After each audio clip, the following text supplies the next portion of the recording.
ఆదాయ సమీకరణపై తెలంగాణ సీఎం రేవంత్ రెడ్డి కీలక ఆదేశాలు ఇచ్చారు. తెలంగాణ బడ్జెట్ కు అనుగుణంగా లక్ష్యాలు సాధించాలి అంటే ఆదాయ సమీకరణపై సీరియస్ గా దృష్టి పెట్టాలన్నారు. హెచ్ఎండిఏ, టీజీ, ఐఐసి, వాణిజ్య పన్నులు, ఎక్సైజ్ తో పాటు వివిధ శాఖలకు సంబంధించిన లీకేజీలు లేకుండా జాగ్రత్త వహించాలన్నారు. ఆదాయ సమీకరణకు సంబంధించి చేసింగ్ సెల్ తో ఫాలో అప్ ఆన్ చేసుకోవాలని అధికారులకు దిశానిర్దేశం చేశారు.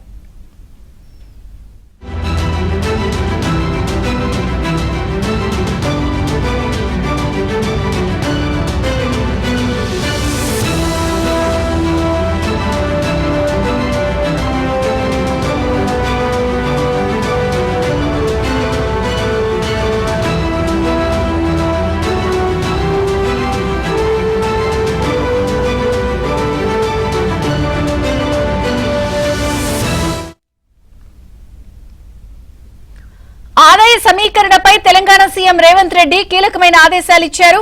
తెలంగాణ బడ్జెట్ కు అనుగుణంగా లక్ష్యాలు సాధించాలి అంటే ఆదాయ సమీకరణపై సీరియస్ గా దృష్టి పెట్టాలన్నారు. హెచ్ఎండిఏ, టీజీ, ఐఐసి, వాణిజ్య పన్నులు, ఎక్సైజ్ తో పాటు వివిధ శాఖలకు సంబంధించి లీకేజీలు లేకుండా జాగ్రత్త వహించాలన్నారు. ఆదాయ సమీకరణకు సంబంధించి చేసింగ్ సెల్ తో పాటు ఫాలో అప్ ఆన్ చేసుకోవాలని అధికారులకు దిశానిర్దేశం చేశారు.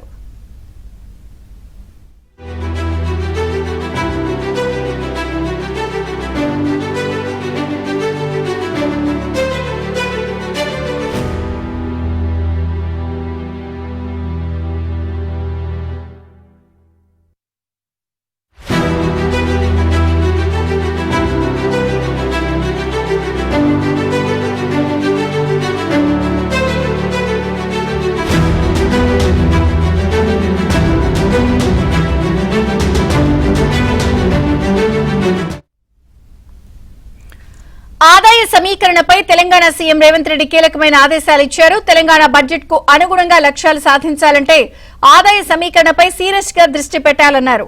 మరిన్ని వివరాలు నరసింహరావు అందిస్తారు. నరసింహరావు. విజయ చంద్రిక, ఈ రోజు ముఖ్యమంత్రి రేవంత్ రెడ్డి ఆదాయ సమీకరణ పైన కేబినెట్ సబ్ కమిటీ అదేవిధంగా రాష్ట్ర ఉన్నతాధికారులతో సమావేశాన్ని నిర్వహించారు.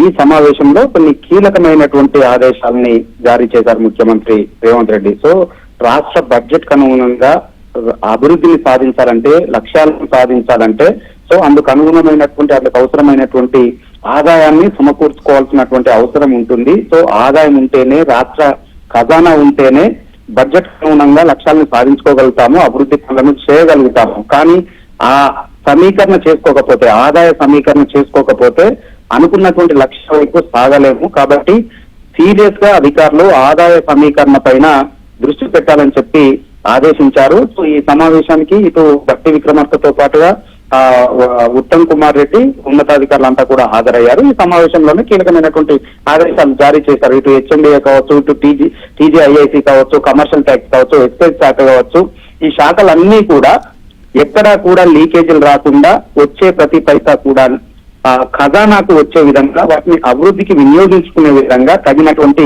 చర్యలు తీసుకోవాలి. లీకేజీల వల్ల పెద్ద ఎత్తున నష్టం జరుగుతా ఉంది ఖజానాకి.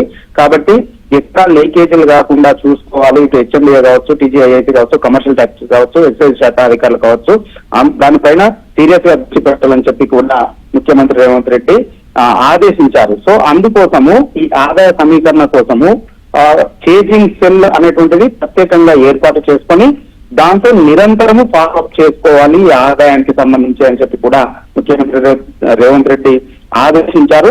సో శాఖల వారిగా, డిపార్ట్మెంట్ల వారిగా సామర్థ్యాన్ని మెరుగుపరచుకొని సో అభివృద్ధి దిశగా, ఆదాయాన్ని పెంచుకొని అభివృద్ధి దిశగా అడుగులు వేయాలి. అందుకు అవసరమైనటువంటి ప్రణాళికల్ని సిద్ధం చేసుకోవాలని చెప్పి ఆదేశించారు. దాంతో పాటుగా ఈ క్రమంలో ఏ టెక్నాలజీని ఉపయోగించుకోవాలి, లబ్ధిదారుల జాబితాను డీబీటీకి అనుసంధానం చేసుకోవాలని చెప్పి కూడా ఆదేశించారు. ఇక పెండింగ్ ప్రాజెక్టులు, ఇతర పనులను పూర్తి చేసుకోవడానికి అనుగుణంగా బడ్జెట్ ను రూపొందించుకోవాలి. సో ఆ బడ్జెట్ కు అనుగుణంగా ఆదాయాన్ని సమీకరించుకోవాలి, ఆ మేరకు ప్రణాళికల్ని సిద్ధం చేసుకోవాలి అని చెప్పి ముఖ్యమంత్రి రేవంత్ రెడ్డి అధికారులను సూచించారు. సో సుదీర్ఘంగా ఈ సమావేశం జరిగింది. ఇటు భూసేకరణ విషయంలో కూడా మొదటి ప్రాధాన్యత ఇవ్వాలి. అభివృద్ధికి సంబంధించి ప్రాజెక్టులు చేపట్టేటువంటి క్రమంలో భూసేకరణకు మొదటి ప్రాధాన్యత ఇవ్వాలి.